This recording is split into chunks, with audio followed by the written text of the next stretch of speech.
Semua yang terjadi di tahun ini, 2025, bagaimana OJK melihat pertumbuhan ekonomi Indonesia, Pak, untuk tahun ini? Apakah akan tetap aman di atas 5% begitu? Kan ada target berikutnya, dan untuk tahun depan itu OJK melihat seperti apa, Pak? Saya rasa tidak akan berbeda dari apa yang sudah ditetapkan target oleh pemerintah ya.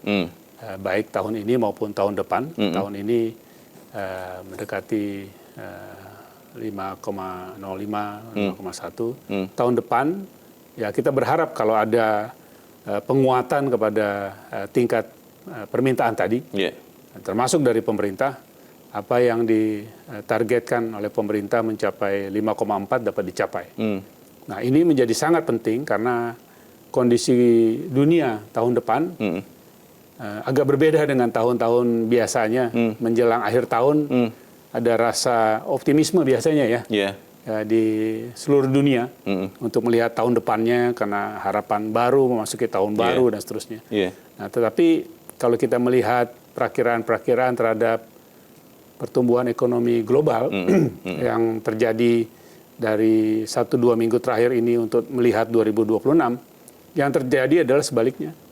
Malah kelihatannya untuk pertama kalinya sejak pasca COVID, pertumbuhan ekonomi dunia mungkin tidak akan mencapai 3%. Di kisaran 2,6, 2,7.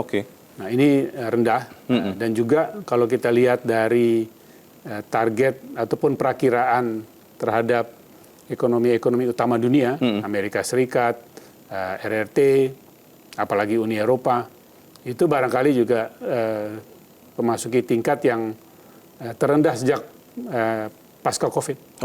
Jadi ini harus kita waspadai betul ya. Dan melihat hal itu memang tidak ada cara lain bagi kita untuk bisa mengamankan pertumbuhan perekonomian itu selain mendorong kondisi di dalam negeri.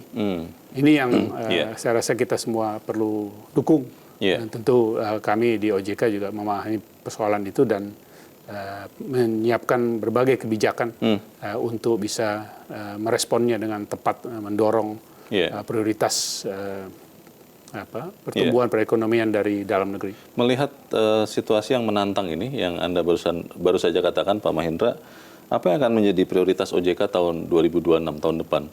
Apakah kemudian lebih kepada pengawasan, apakah lebih ke pengembangan atau perlindungan konsumen, atau yang mana, Pak, itu yang akan, karena ini kan permintaan masih belum begitu sehat, dari luar pun akan ada tantangan yang kelihatannya meningkat. Strategi OJK tahun depan itu seperti apa, Pak? Ya, kalau dari segi menjaga stabilitas keuangan jelas, karena kondisi global tadi berarti risiko terhadap dinamikanya ya, istilah mungkin agak halusnya terhadap volatilitas lah gitu ya. Pergolakan kondisi keuangan yang menjadi tetap tujuan target utama kami ya.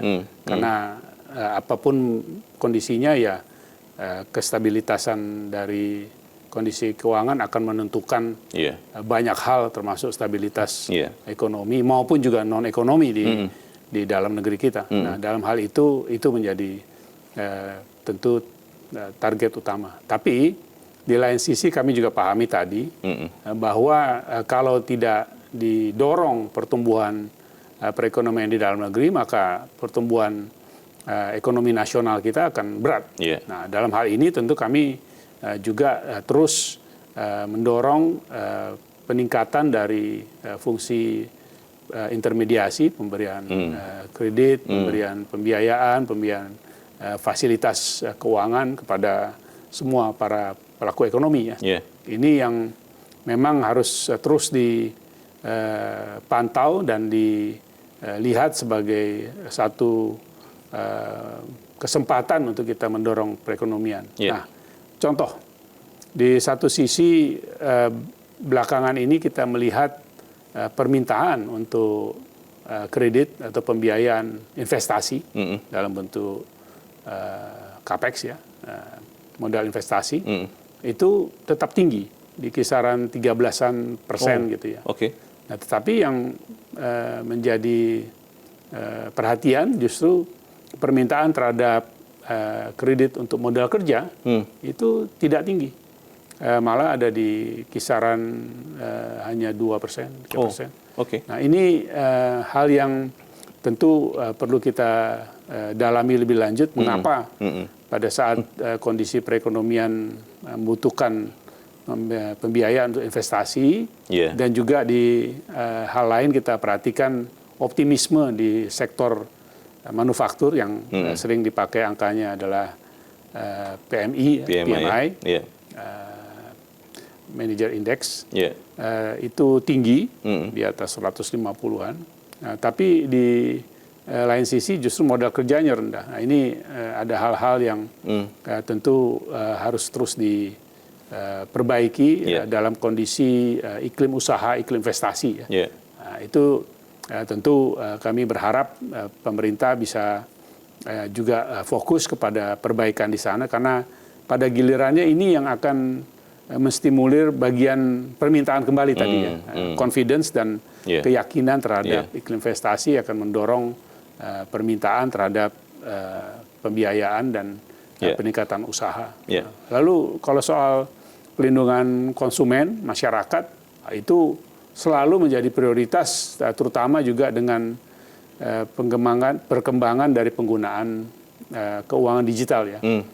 Yang ternyata ya memang makin juga menyebabkan risiko dari penyalahgunaan, penipuan, scamming yang segala bentuknya menggunakan teknologi atau digitalisasi yang dari segi jumlah yang kami terima setiap harinya, setiap bulan, setiap tahun laporannya meningkat luar biasa. Sampai kalau setahunnya itu pengaduannya di kisaran 300 ribuan.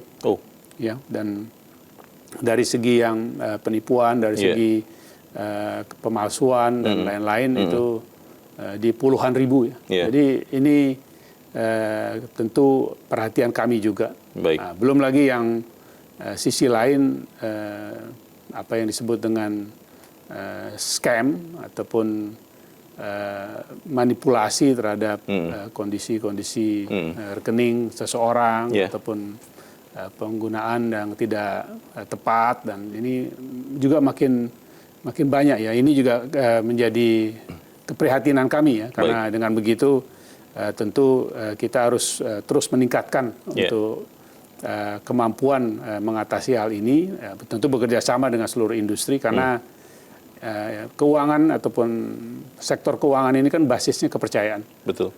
Dan tentu kalau kepercayaannya tidak dijaga baik karena berbagai aktivitas yang ilegal dan bertentangan dengan hukum ini, maka yang bisa menjadi risiko adalah kepercayaan dari pihak-pihak yang justru sangat diperlukan bagi pengembangan sektor keuangan. Jelajahi cara baru mendapatkan informasi. Download Metro TV Extend sekarang.